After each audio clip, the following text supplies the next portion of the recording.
The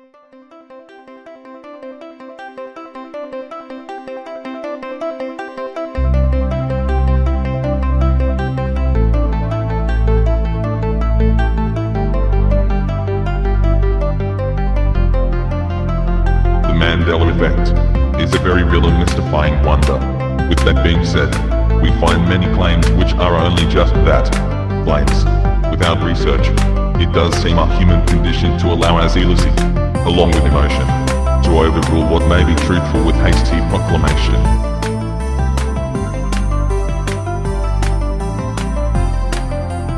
In our first portion of this study, we begin to learn that there is much more to this subject than just rejecting and calling this knowledge a Mandela effect. For we could not just simply accept that our indoctrinated understanding demand that scripture must have been supernaturally changed from our King having been crucified on a cross to now having been crucified on a tree. By now, you must admit that with all the suggested historical resources to the contrary, that if this is a Mandela effect, it surely has done a great job of covering its tracks with all manner of back camouflage.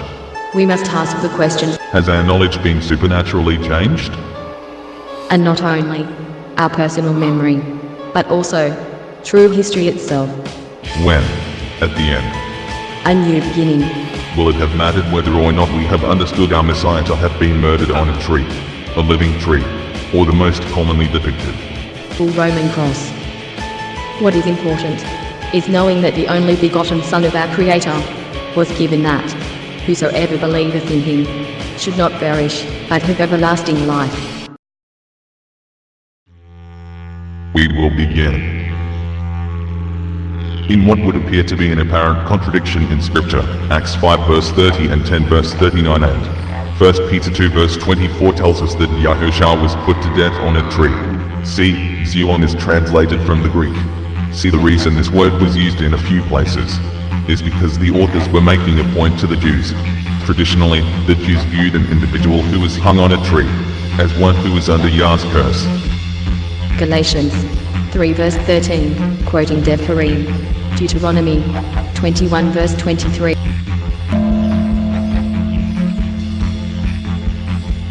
It should be noted that our Messiah was charged by the Jewish authorities with the most heinous of crimes, that of blasphemy.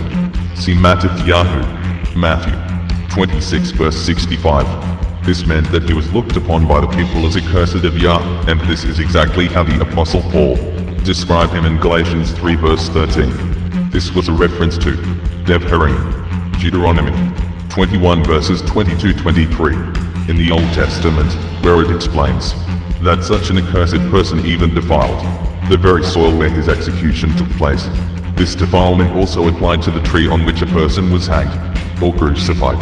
In the book of Hebrews, Paul said that the tree, this teros, was considered a shame. Hebrews 12 verse 2, and the crosspiece, the patibulum in the Latin, the reproach. Hebrews 13 verse 13. All the instruments of crucifixion were accursed because they came into contact with the accursed one. Under ancient Roman penal practice, a cruel prelude to crucifixion was scourging, which would cause the condemned to lose a large amount of blood and approach a state of shock. The convict then usually had to carry the horizontal beam to the place of execution, but not necessarily the whole thing. The whole thing being the stars and beam together.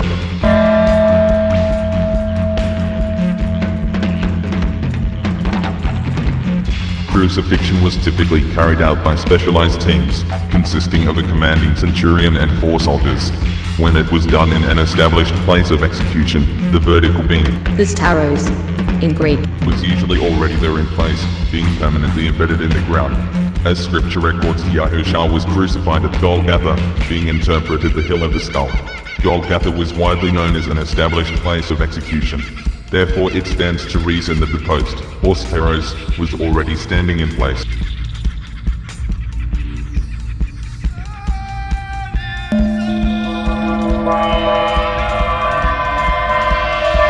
let us focus on John 19, verses 31 to 33. It was the preparation day, and the Judeans did not want the bodies Plural. to remain on the stake. Staros, singular. On Shabbat, Weekly Sabbath. since it was an especially important Shabbat. Nisan 15. So they asked Pilate to have the legs broken and the bodies Plural. removed. The soldiers came and broke the legs of the first man, One of the criminals. then the legs of the other one. But when they got to Yahusha and saw that he was already dead, they didn't break his legs. Now, are you ready to have your philosophies fried? Fried.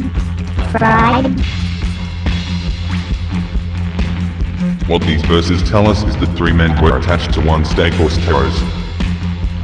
Verse 32 of John 19 further substantiates this fact. The Greek word sons stereothekos not only means that the two criminals were simply with him, but that both of them were also crucified together with him, meaning a very high probability of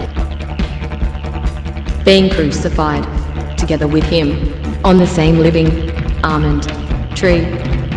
Fried.